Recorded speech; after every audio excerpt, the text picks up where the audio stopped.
Students at universities and high schools across the nation stage protests against President-elect Donald Trump. Let it be, let it be, let it be, let it be. Plus, the mumps hits a Central Arkansas university, and drug prices change so often even pharmacists are caught off guard. Where are drug companies putting their dollars? You can't explain that. You just have to sometimes say somebody's getting rich and it ain't us.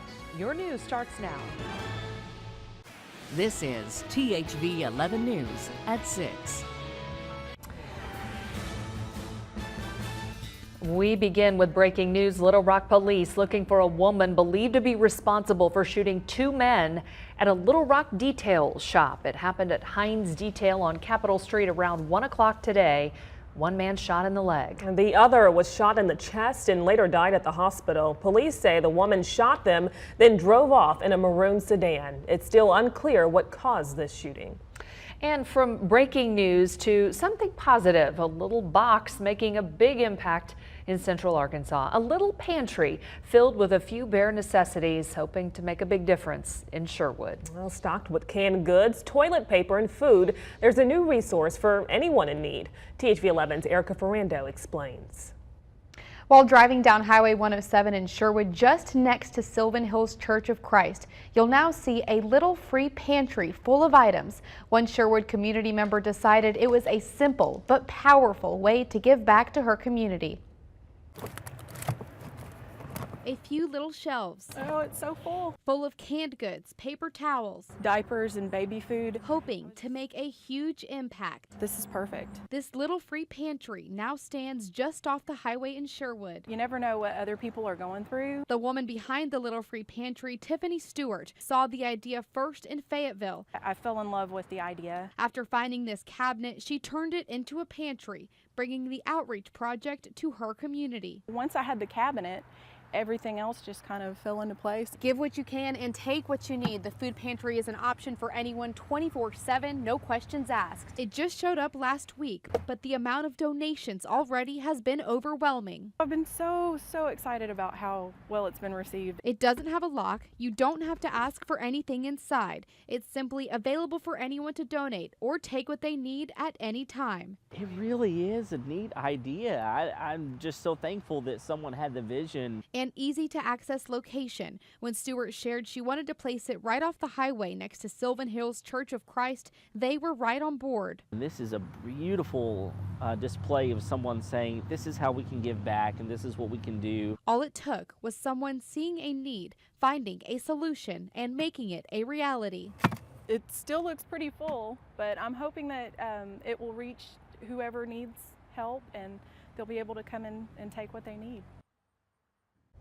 Stewart says this isn't necessarily the end of the project. She may add more in Sherwood if it's well received, and she's also had people from other communities expressed interest in the idea, hoping to do the same.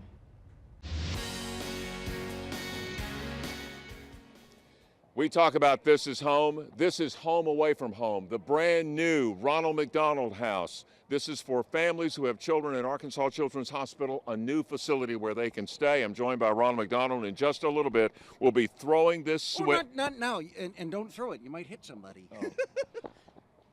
When we do, it'll be the beacon of hope, and get ready to get emotional. Denise and Dawn, back to you.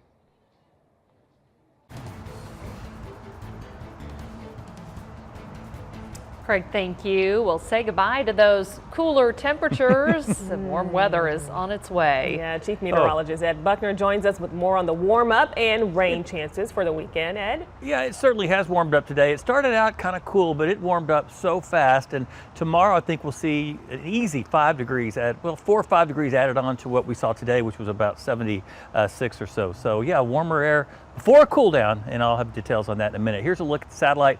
Just clear skies as far as you can see, hardly anything up in the sky right now. Your hour-by-hour forecast, we're in the lower 60s now. We'll see temperatures fall only into the upper 50s, so about another 10-degree drop as far as temperatures go, so not very cool to start your Wednesday. 51 the low.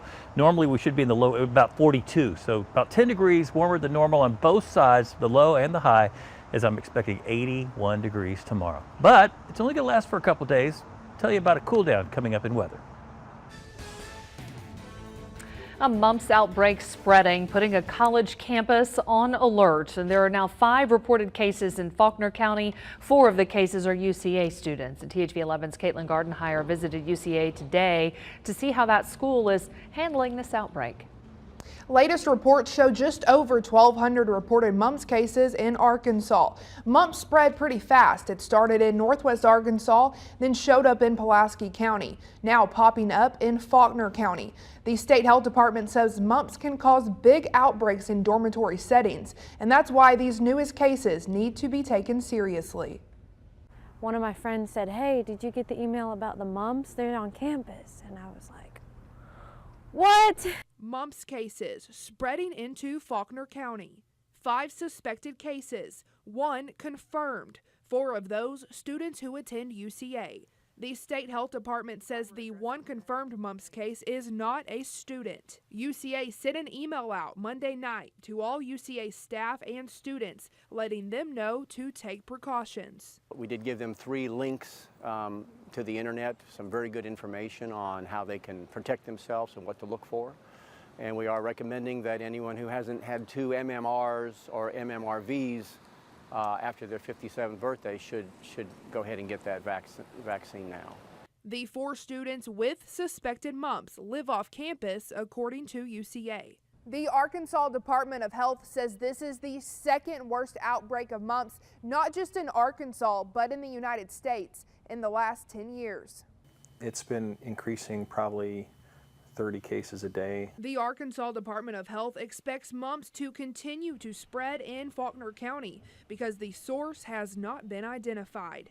And students aren't as concerned as you would think. It's kind of like acknowledgement, and then everybody kind of like moves on. No one's really worried about it. That's what worries UCA. With the holidays coming up, they say it could spread even more. If they are infected and they're going home all over the parts of the state, they're carrying the infection widespread.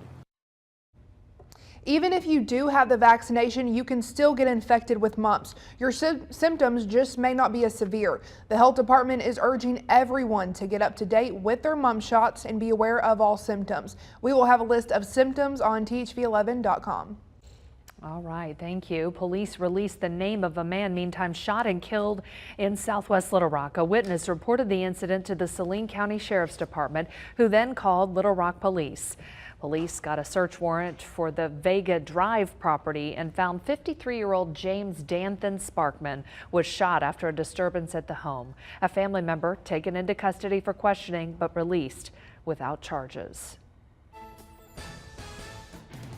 Well, hundreds of students in the U.S. Capitol walked out of class to protest Donald Trump's election. Students began assembling outside the president-elect's newly opened hotel today. They walked past the Capitol to the Supreme Court across the street. The principal of Woodrow Wilson High School said in a letter to parents the school defends students' right to self-expression, but students did receive unexcused absences. Well, we are one step closer to a new Broadway bridge. All day, crews were back to work putting a new arch in place. Amanda Yeager is at the Broadway bridge with details. Amanda? Well, the first of 2 new arches was put into place today. Crews have been out here since about 8 o'clock this morning, and they worked well into the late afternoon. Danny Stracely with the Arkansas Highway and Transportation Department says the contractor had a meeting this morning regarding safety precautions and logistics that put crews slightly behind schedule, but all things considered, the process went very smoothly. We talked with one man who watched that process happen. You know it's a major operation to move it from one spot to the other. And the interesting part about it is seeing how they calculated it all in their head before they did it. And I think that's very interesting. Stracely says construction of the bridge overall is going well. There are no expected delays on its completion and everything is going as planned. He says they are still on their 180-day timetable to get that bridge back open by March 29th, and that means there are about 134 days until we have a new Broadway bridge ready to go. Back to you guys.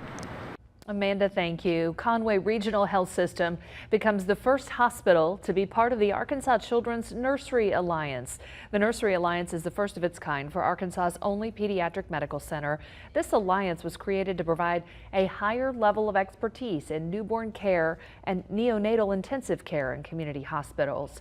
The Arkansas Children's Nursery Alliance is expected to expand and include other hospitals across the state in the coming years. Oh, a big opening today for Heifer International with the celebration of a new urban farm.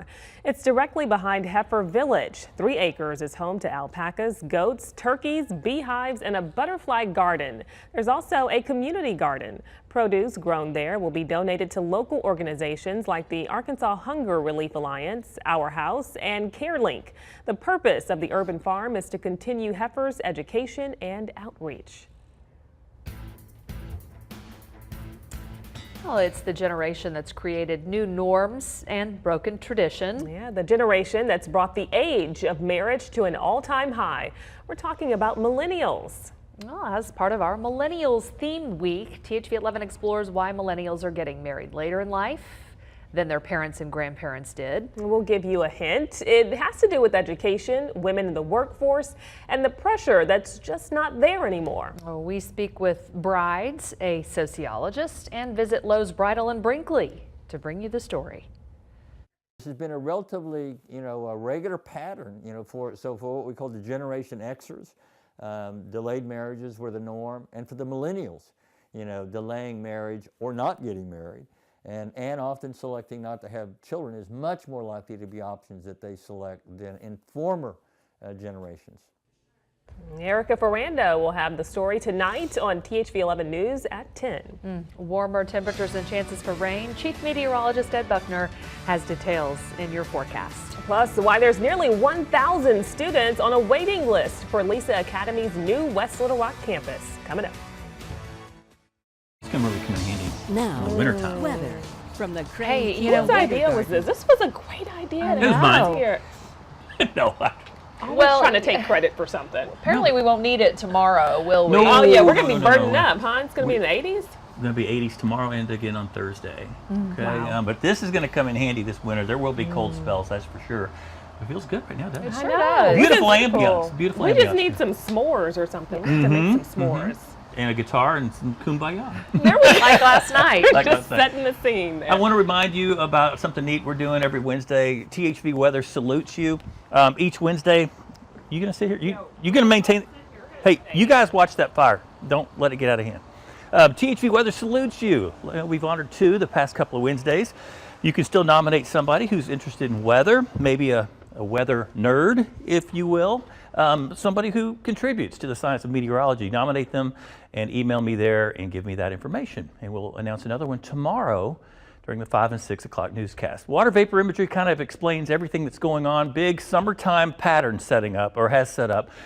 Dome of high pressure settling over the central part of the country, meaning any kind of weather system kind of goes up and around and over it, keeping our air dry. And with the southerly wind component, it is a little bit, or will be southerly wind component tomorrow. It's going to make it just a little bit warmer than it has been the past couple of days. So that pattern is expected to kind of break down as we head toward Friday and Saturday with a strong front pushing on through. Right now on the surface map, not a whole lot here to show you. The high pressure located in the southwestern corner of the state, keeping our wind at last check out of the north, but that's going to move to the south tomorrow, and we'll see that wind pick up from the south again, the southerly direction. 76 our high, 46 the morning low, 64 is where we're normally supposed to be.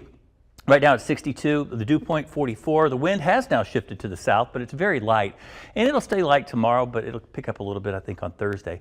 Temperatures in the 50s and lower 60s just about everywhere. 3 more counties added to the burn bans: Sebastian, Searcy, and Deshay County. So a total of about 17, I believe, counties where burning is prohibited. So the high pressure will kind of be in control for another day or so. And then the cold front comes down out of the southern plains. It'll come through here early for the first half of Friday, but by Thursday evening, it's moving into Oklahoma and Kansas, so it's not far away, and that will be making a big difference in our weather. 51 degrees tonight, mostly clear skies. Tomorrow, a high of 81, and your extended shows 83 on Thursday, with the chance of rain and storms on Friday, then much, much cooler for the weekend. Stay with us. We're coming back.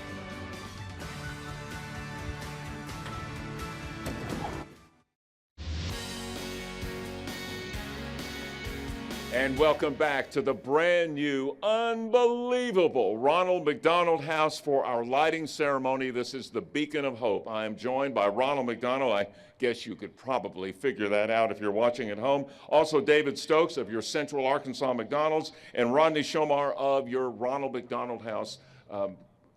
Actually, let me leave. You're the Ronald McDonald House Board Chairman. Everybody salute. There we go. We have a nice crowd. Everybody that you see has a connection with this home, and when we throw this switch, the people you've just seen will get emotional, as with all of us, even Ronald, who may have makeup run down his cheeks. Oh, I'm sorry, that's not makeup. Excuse me, Ronald. Is everybody ready? 5 stories full of stories of families with children in the hospital. It's about to be absolutely stunning when they move in.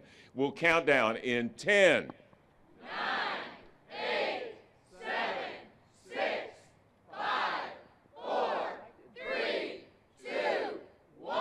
And the Beacon of Hope.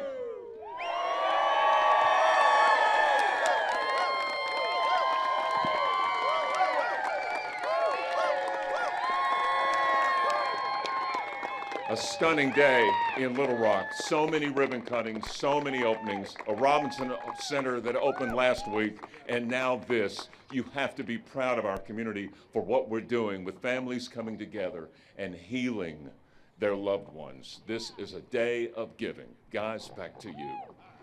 Oh, what an amazing facility. Craig, thank you.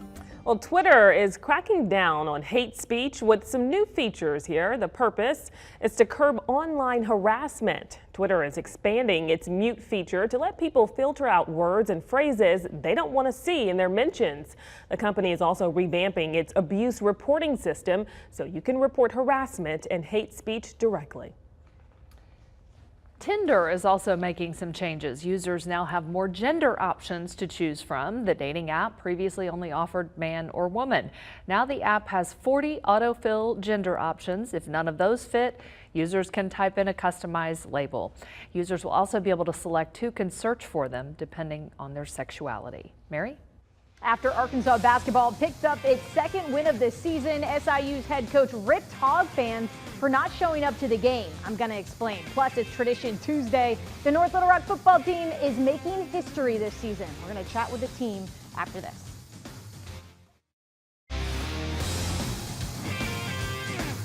Arkansas waxed Southern Illinois last night, but SIU head coach Barry Hinson had the last word. Hinson ranted after the game. That's not the Razorback crowd that I know. You guys got to get your butts back in this gym. This team deserves that. This university deserves it because this place is hard to win in when they're calling the Hogs. And when they bring out that flag, it's unbelievable. But tonight, it wasn't like that. End quote. Meanwhile, the Hogs improved to 2-0 after their win over SIU. Arkansas used 11 turnovers in the first half to build a huge lead. Coach credits his defense for the victory. I thought it dictated the first half. That's probably the best defense we've played, I think, this year. But we all kind of joined at the hip. You know, we were pressure defense, sped them up. They made some shots early on, but we all know sometimes that could be fool's goals. Arkansas football might have been embarrassed by LSU 38-10 over the weekend, but as they gear up for Mississippi State, they have one thing to celebrate. Brett Bielema has been a head coach for 11 years, and in each of those years, one player has hit 1,000 yards rushing. Raleigh Williams did just that against the Tigers. It was a slower start for him, but Williams finished the game with 49 yards on 13 carries and now has 1,004 yards on the season. An incredible resolve, not just physically but mentally too. He's a pretty strong-minded kid. Mom and Dad have obviously put it in him and ingrained it in him. There wasn't any doubt in my mind that he'd be our starting tailback and that he would have some success. This week's edition of Tradition Tuesday takes us to North Little Rock High School, where the Charging Wildcats are starting some new traditions. For the first time in school history, NLR is undefeated with a perfect record of 10-0, but that isn't the only history they're trying to make this season. The Charging Wildcats are trying to bring home their first state title ever as well. The good thing about the playoffs is sudden death, and you got to earn every Friday night that you get from here on. And I think our seniors understand that. They've had a great couple of days, and even last week in the bye week, we've had a really good week of practice. It'd just be truly a blessing. It'd be the best thing ever that could happen. I mean, and that's our goals. Like, that's what we're striving to do the rest of the year, and so just have to see how it works out. North Little Rock will face Cabot in the second round of the playoffs this Friday. You can catch their full story tonight at 6:30. We're back after this.